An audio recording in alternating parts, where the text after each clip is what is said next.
149 सीटों पर कांग्रेस की हुई बम्पर जीत। भाजपा का हुआ सुपड़ा साफ, मोदी शाह को लगा तगड़ा झटका।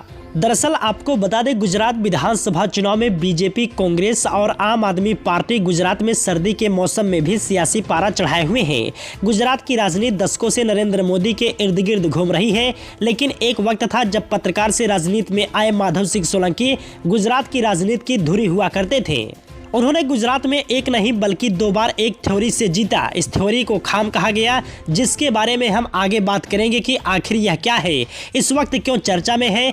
क्योंकि इस थ्योरी से कांग्रेस ने एक बार गुजरात में रिकॉर्ड 149 सीटें जीती थी, जो आज तक नरेंद्र मोदी भी नहीं तोड़ पाए। हालांकि बीजेपी इस बार 150 का नारा दिया है। दरअसल आपको बता दें, 1980 में जब जनता पार्टी सरकार गिरने के बाद राज्य में चुनाव का ऐलान हुआ, तो कांग्रेस ने 107 दिनों तक सीएम रहे माधव सिंह सोलंकी को चुनावी कमान सौंप दी।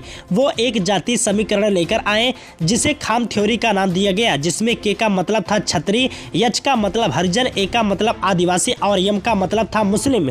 माधव सिंह सोलंकी की अगुवाई में कांग्रेस ने इस थ्योरी से 1980 में 182 सीटों में से 141 सीटों पर जीत दर्ज की। इसी के सहारे कांग्रेस ने 1985 का चुनाव भी लड़ा और 149 सीटें जीतकर सरकार बनाई, जो आज तक रिकॉर्ड बना हुआ है। दरअसल गुजरात में कांग्रेस ने चुनाव से कुछ समय पहले कई बड़े बदलाव किए हैं, जो इस ओर इशारा कर रहे हैं कि एक बार फिर कांग्रेस खाम थ्योरी को आजमाना चाहती है।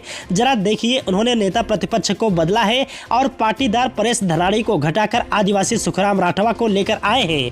प्रदेश अध्यक्ष उन्होंने ओबीसी नेता जगदीश ठाकुर को बनाया है और दलित चेहरे के रूप में उनके पास जिग्नेश मेवानी है। वहीं मुस्लिम समुदाय में कांग्रेस के लिए पहले अहमद पटेल एक बड़े फैक्टर के तौर पर काम करते थे, जिनकी मृत्यु के बाद कांग्रेस उम्मीद कर रही है कि उनकी बेटी के सहारे चुनाव में लीड ले सकते हैं।